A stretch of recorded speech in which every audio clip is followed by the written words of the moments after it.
C310GS ஆமாங்க. இந்த ஒரு வெஹிக்கிள் பற்றி சொல்லலாம், BMW தரப்பிலிருந்து ஆஃபர் பண்ணக்கூடிய ஒரு affordable adventure motor cycle. But அவங்களுக்கு தான் அது அஃபோர்டபுள்.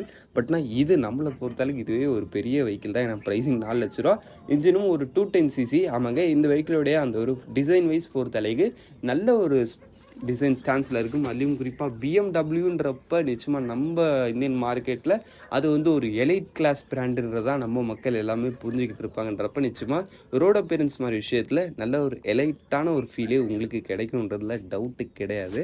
அதுக்கடுத்து இதில் யூஸ் பண்ணிக்க அந்த ஒரு இன்ஜின் வைஸ் பொறுத்தளவுக்கு ஒரு 313cc சிங்கிள் சிலிண்டர் 4 ஸ்டோக் 4 வால்வ்க்கான ஒரு லிக்விட் கூல்டு இன்ஜின். இந்த இன்ஜினோட உங்களுக்கு ஒரு 6 speed gear box and wet multiplates clutch. இந்த வெஹிக்கிளோடைய அந்த ஒரு பவர் ஃபிகர் வைஸ் பொறுத்தளவுக்கு 13.52 bhp and 38 Newton meters of torque. Top speed 143 km/h. வெஹிக்கிளோட மைலேஜ் பர் லிட்டருக்கு 30 kmpl. பர்ஃபார்மன்ஸ் வைஸ் பொறுத்த அளவுக்குன்னு பார்த்தீங்கன்னா, இதுக்கு முன்னாடி பார்த்த ப்ரீவியஸ் மாடல்ஸ் கேடிஎம்மோட டியூக் 390 அண்ட் ராயல் என்ஃபீல்டோட ஹிமாலயன் 450யோட பர்ஃபார்மன்ஸோடைய ரேஞ்செலாம் இதுக்கு எவ்வளோ தூரத்தில் இருக்கிற மாதிரி இருக்கும். அதெல்லாம் இன்னும் பயங்கரமான 45 bhp. பட்னா இது 33 Newton bhp. அது மாதிரி ஒரு இது கொஞ்சம் பவர் கம்மியாக தான் ஃபீல் ஆகும். பட் என்ன பொறுத்த அளவுக்கு இந்த 310cc செக்மெண்ட்டில் இது ஒரு நல்ல பவர். ஒரு அட்வென்ச்சர் அண்ட் டூரிங் பண்ணுறதுக்கு இந்த ஒரு பவரே ஒரு நல்ல ஒரு ரேஞ்சில் இருக்கும் உங்களுக்கு. ஆமாங்க, அதுக்கடுத்து மைலேஜ் 30 kmpl.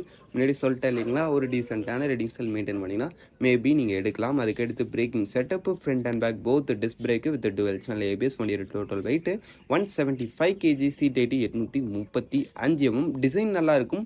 அதுலேயும் குறிப்பாக அந்த ஒரு பிஎம்டபிள்யூன்ற லோகோக்காகவே இந்த வெஹிக்கிளை நீங்கள் நிச்சயமாக சூஸ் பண்ணலான்ற மாதிரி இருக்கும். ஆக மொத்தத்தில் வண்டியோட ப்ரைஸிங் பொறுத்தளவுக்கு உங்களுக்கு ஸ்டாண்டர்ட் மாடல் தான் 3,85,000 கிட்ட வரைக்கும் வருது. ரியலி இந்த ஒரு ப்ரைஸிங்கில் ஒரு ப்ரீமியமான ஒரு பிராண்ட் கிட்ட இருந்து ஏன் பாப்பா கேடிஎம் ப்ரீமியம் கிடையாதா, ராயல் என்ஃபீல்டு ப்ரீமியம் கிடையாதான்னு கேட்டிங்கன்னா அவங்களும் ப்ரீமியம் தான். பட் பிஎம்டபிள்யூ சம்திங் ஸ்பெஷல் இல்லை நம்ம ஊரில். அதை மாதிரி ஒரு பிராண்ட் கிட்ட இருந்து நீங்கள் ஒரு வெஹிக்கிள் எடுக்கணும்னு நினைக்கிறீங்க, இப்போ இந்த ஒரு வெஹிக்கிள் உங்களுக்கான ஒரு பெஸ்ட் ஆப்ஷனாக இருக்கும். சரி, ஓகே, அவ்வளோ தான் ஃப்ரெண்ட்ஸ். இந்த டாப் 5 லிஸ்டிங்கை நம்ம இங்கே முடிச்சோம். இந்த டாப் 5ல் உங்களுடைய ஃபேவரட் எதுன்ற கமெண்ட் செக்ஷன் பண்ணிங்க. Time bye see litre.